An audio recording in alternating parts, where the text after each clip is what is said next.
এই পুলিশ গণতান্ত্রিক পদ্ধতির বিদ্যার্থী পরিষদে আন্দোলন আটকে দিচ্ছে। এই পুলিশ জেহাদি পুলিশ, জেহাদিদের ভয়ে, মোল্লাদের ভয়ে এই পুলিশ শাটারের নিচে গিয়ে লুকোয়। এই পুলিশ শাটারের নিচে গিয়ে পুলিশ তুমি উর্দি খোলো, আপনাদেরকে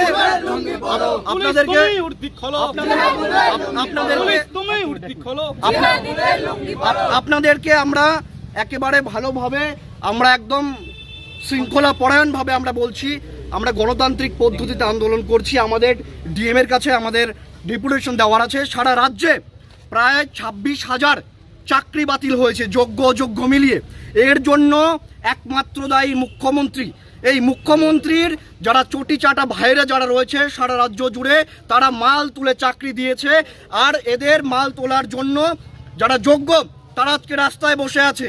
আর মালদা মুর্শিদাবাদ সহ হাজার হাজার হিন্দু আজকে ঘর ছাড়া, তাদের বাড়িঘর ভাঙচুর করা হয়েছে, হিন্দু মন্দিরগুলো পুড়িয়ে দেওয়া হয়েছে এবং হিন্দু দুজনকে গলা কেটে হত্যা করা হয়েছে। তার প্রতিবাদে আজকে আমাদের ডেপুটেশন রয়েছে। আমরা ডেপুটেশন আমাদেরকে দিতে যেতে হবে।